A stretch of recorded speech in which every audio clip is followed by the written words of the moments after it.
I joined a cult for 2 days. Except that the leader has already died in 1990. Nevertheless, his ashram at Pune in India is still going strong. I am of course talking about the Osho Meditation Resort. Stay with me till the end as I share how I received an energy transmission at the site. Years ago, I read a book from Osho, also known as Bhagwan Sri Rajneesh. He believes that many of us have rigid ideas about what are right and wrong behaviors because of our upbringing and social conditioning. As a result, we often live without much intrinsic joy. Osho believed the solution is to let go of fear and live freely. His ideas were very attractive to me, especially because they naturally led to a certain liberal attitude towards sexuality. Yay! I think that cheer has just caused me to lose a number of female subscribers. Naturally, because of the views he held, Osho was a controversial figure, and some have likened him to a cult leader. In the Netflix documentary called Wild Wild Country, some of his sordid affairs were laid bare for all to see. Briefly, Osho's movement began to become popular in the 1970s, and he moved from India to the United States. In the 1980s, he established a large commune in rural Oregon, which came to be known as Rajneeshpuram. Because of conflicts around land use, building permits and the use of local resources, they got into a tussle with the local government and community. Some of Rajneeshpuram followers, including the personal assistant of Osho, hatched a plan to influence a local election and get an officer sympathetic to their cause elected. When their plan was discovered, this group of followers committed a series of crimes including poisoning the local restaurants with salmonella to prevent voters from going to the polls.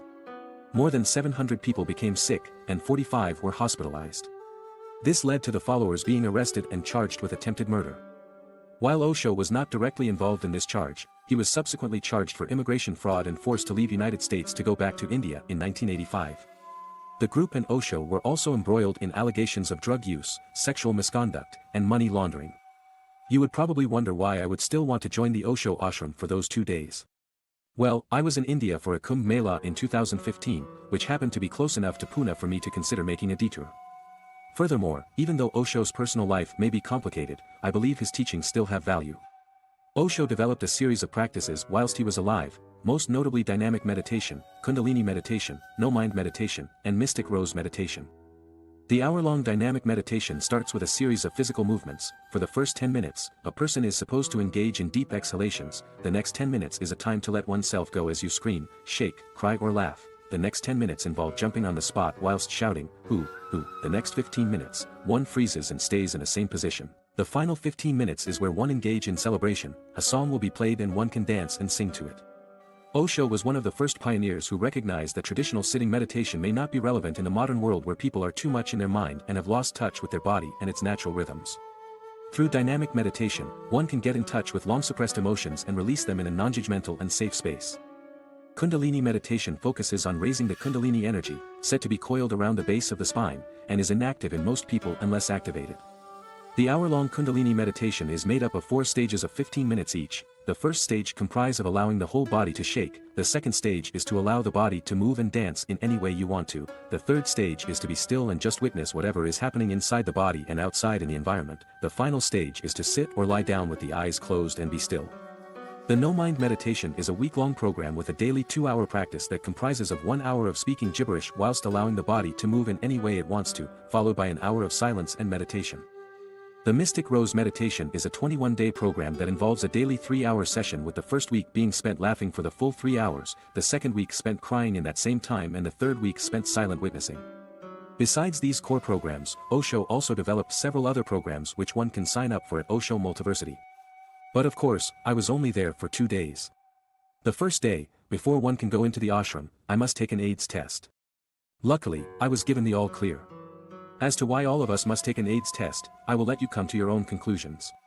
At the time of this video, in April 2023, from what I understand, this is no longer a requirement. I had to buy 2 robes to be able to participate in the events. The first robe was maroon and was to be worn during the day, and a white robe was for the evening. This rigid dress code was also one of the reasons why people feel that the ashram operated in a very cultish manner. After the welcome orientation events in the morning, I was free to roam around. In the afternoon I attended the Kundalini meditation and another meditation called Nadia Brahma meditation. After the evening meeting, which comprised mainly of televised lectures of Osho, I took an auto rickshaw back. Yes, unfortunately, I didn't stay overnight at the Osho's ashram, where I heard things can get a bit heady at times. After all, I am still fundamentally a shy Asian guy at that point in time, with the emphasis on at that point in time. When I was dropped off at my hotel, I arranged with my auto rickshaw driver, asking him to pick me up the next morning so that I could be in time to attend the dynamic meditation. Well, the auto rickshaw driver must have realized that I was joining a cult, and to save me from it, he decided the next day to conveniently not show up. After waiting for more than 30 minutes and realizing that he was not coming, I tried to take a bus to the ashram on my own. And I got lost, which for those who know me, isn't out of the ordinary at all. By the time I reached it, it was time for lunch. So far, I haven't really met anyone during my time there, but that was about to change. After lunch, I was hanging out at the Buddha Grove, a large outdoor space where music was playing. A few people were dancing there, and I joined them. I got to know someone from Sweden called Maria as a result. We joined several meditations together and managed to meet other seekers along the way, including 2 Indians called Sulk and Akshita, and their friends. In the evenings, we even sang some songs at the KTV, though we butchered the songs terribly. At the end, we left close to midnight and my newfound Indian friends were kind enough to send me back to my hotel. All in all, I had fun. There is nothing better than to be in the company of people who are welcoming, non-judgmental and share the same values, and I felt I met some kindred souls at the ashram. Remember I mentioned at the start that I will share on how I received a transmission. Inside the ashram, there is a memorial for Osho called Chuang Tree. It is believed that his ashes are kept there, and the legend is that he continued to be in perpetual samadhi, a state of enlightenment, in that space. Surrounded by gardens and trees, Chuang Tree is a room inside a white pyramid-shaped building with a small golden dome at the top. The setup inside the room is very basic, with just a photo of Osho and a burning candle. When I was meditating there though, I could feel the lingering presence of Osho, and he energetically transmitted a form of Shakti, a divine power from holy men, to me. After hearing about my experience, do you feel you would ever go to Osho Ashram?